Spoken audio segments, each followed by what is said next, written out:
How are you, Asia Lee? Awesome. So great to have you on the show and really looking forward to sharing your insights with the listeners on happiness, joy, and fulfillment. But before we get into that discussion, I would love you to share with the listeners a story about you, how you've arrived at what you're doing today. Please share your story.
Beautiful. Love to hear that, Asia, Lee. And let's get into emotional intelligence. I'd love to have that discussion with you because our emotions, as much as they're there to assist us in terms of getting away from predators and seeking prey, they can also run our lives and really dictate how we feel and experience life. So let's talk about emotional intelligence, and we can go from there.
Yeah, well summarized. And like as you said, it starts with self awareness, right? So because if we're not self aware, we're just on autopilot, right? We're just carrying on. Like so, as you said, like the minute someone gets angry at us, we're straight away angry back. It's a fight or flight response, and as opposed to having that awareness, okay, they're angry about something. I'm not quite sure what it is. I need to ask more questions or better understand why they're so aggravated or upset, and really just being that aware that someone else is responding emotionally as opposed to just reacting, right?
Incredible. There's so much there to talk about and discuss. I think for me it is probably when you're wrapping up what you shared, and it's around knowing thyself, right? And I think a lot of what we are like, as kids, we're just absorbing the outside world, right? So we're just taking everything in and learning and starting to, I guess, interact with the world around us, and find our way.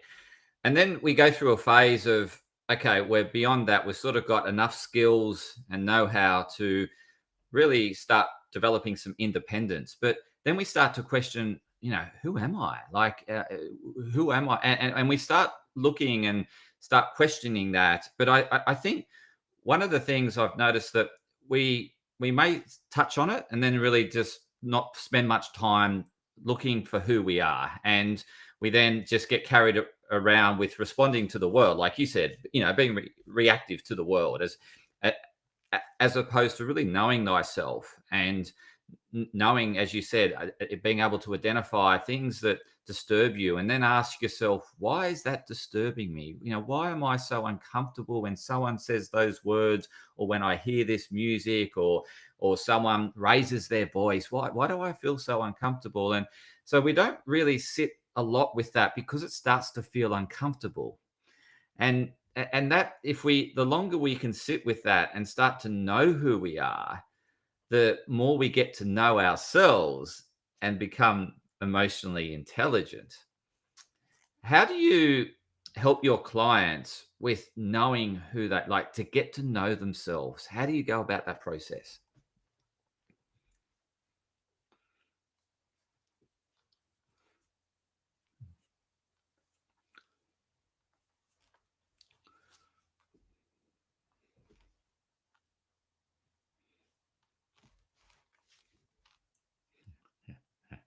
Yeah, yeah, yeah.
Yeah, and it's really about, having that reflection, isn't it? And thinking about those superpowers within me. What are they? And just sitting with that, and start to acknowledging it, because sometimes we're thinking, oh no, I'm not that, because I'm comparing myself to someone else who's so much better at that than me. So therefore, that can't be a superpower of mine. But you've never allowed that superpower to be expressed, and therefore you've never put it into practice. And so it's like, yeah, so and hence why you said you put a lot of support around them to make them feel secure, so that they can really, in the environment with you, they feel safe, and then they can just go deep and really start to bring out these qualities within them that they've been suppressing, and not allowing to shine because of maybe the comparison to others or imposter syndrome. So uh, it's yeah. So we could go in so many different pathways from this point, right? Where would you like to take this? So after you help them find who they are, they're tied linked in strongly with meaning and purpose, and then they start to express that to the world, there's no doubt that they're going to run into obstacles or run into more self-doubt, because they're triggered based on something in the environment or the way someone says something. So how do you then support them in terms of taking this voice of this inner voice and making it a strong outer voice?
And then you really start to define who you are to the outside world. People get to know who you truly are, right? Because they're seeing that expression in the room. They're thinking, this is you. And therefore they can uh, they know who you are. You're not like wearing a different mask every time that you turn up, fitting into the energy in the room, right? It's sort of like that's a new mask I'm putting in. So who are you? You're just sort of like a chameleon. You just sort of conform to the energy in the room. But if that person is just being them every time they turn up, people think, I'm starting to get to know this person, and you can start to develop a relationship, right? Because you can relate to who that person actually is, as opposed to every time I'm seeing them, they're someone different. How can I connect with them?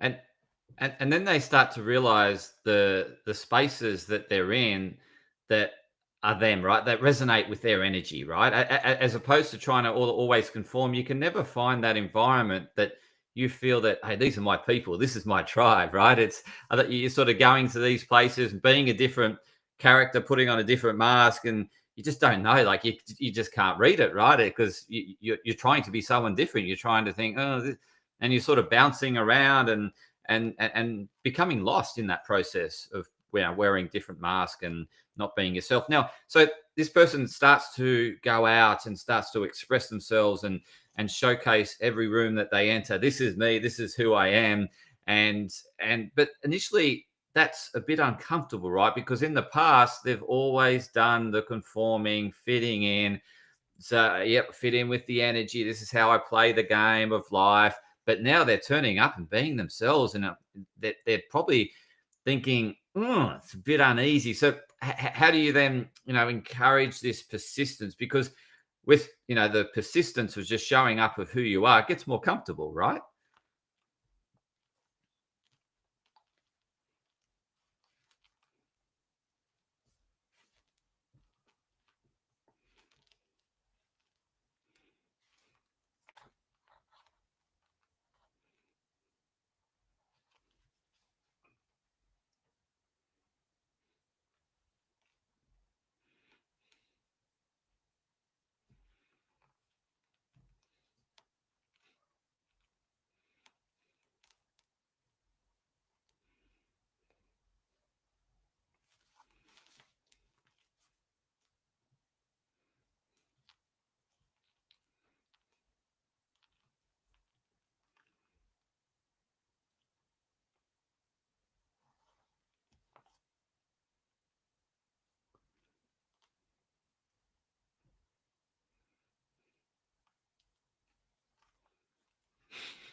100%. And if we need to, as you said, step out of that comfort zone in order to grow and thrive, and also to be curious and to explore. Like I really don't know what it's like out of my comfort zone in this particular area, and you could get into that uncomfortable zone and think, oh, I'm loving this energy. This is great. And I want to spend more time here. And as you said, then you just get more comfortable with being uncomfortable. And then you're thinking, okay, I'm going to go into this next level. And each time you're growing and feeling that certainly experiencing more life. It's not the same old. Every day is just it's just another day, and all this sort of stuff. You're actually embracing life for its in terms of what you can for its fulfillment, for its for everything it has to offer.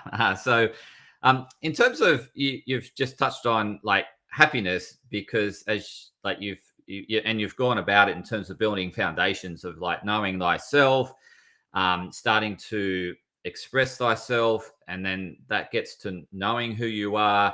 You know who you are authentically, and you start to find your people and feel connected with those people because you can relate to them because you know who you are, and and then that builds up a layer of, well, certainly layers of fulfillment, right? Because you're turning up and being your authentic self.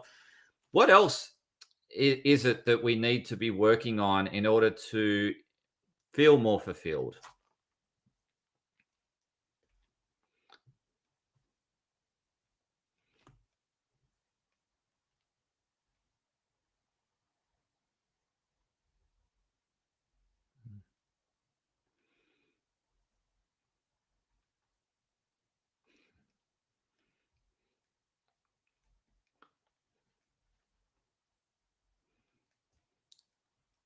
Mm.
Absolutely. So you're tapping into what is fulfilling for you as opposed to looking extrinsically and thinking, oh, this person's smiling when they do this. Therefore, if I do what they're doing or obtain what they're obtaining, I should feel smile and happiness. And then they, they chase that and then they realize, oh, I've got that now, but hey, I don't feel like that person felt when they got it or experienced it. And it's because we're all completely unique and different, right? And we need to tap into our inner, what who we are and what we like, and do more of that as opposed to that constant looking outside for fulfillment, as you said, and looking outside for happiness. It's all going to come from within, and we can control that, right? We can't control the outside world.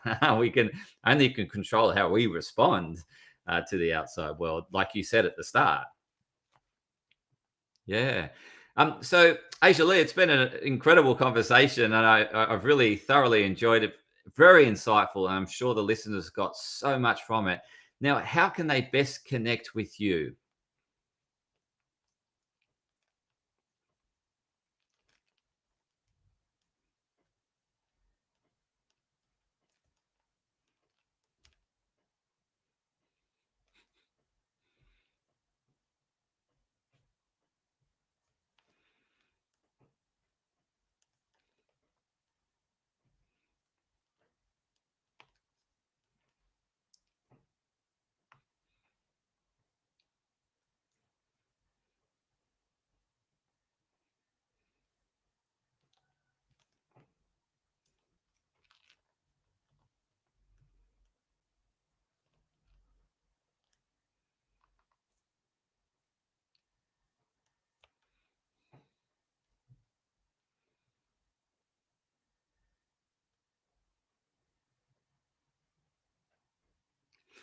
And thank you for sharing that. And to the listeners, viewers, I'll include those links in the show notes so you can go to the show notes and click on those links. And yeah, just wanted to say thank you once again, Asia Lee, for putting aside your time, joining the Joyful Mate listeners, fulfilling them with inspiration and motivation, and some tools on how they can help live a more fulfilled life and grow and thrive. So thank you so much, Asia Lee.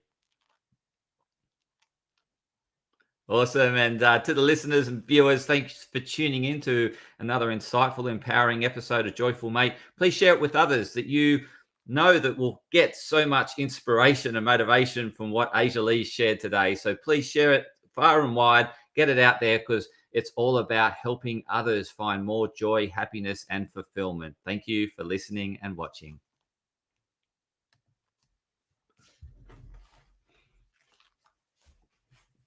Excellent. Thank you. It was a great conversation. I thoroughly enjoyed.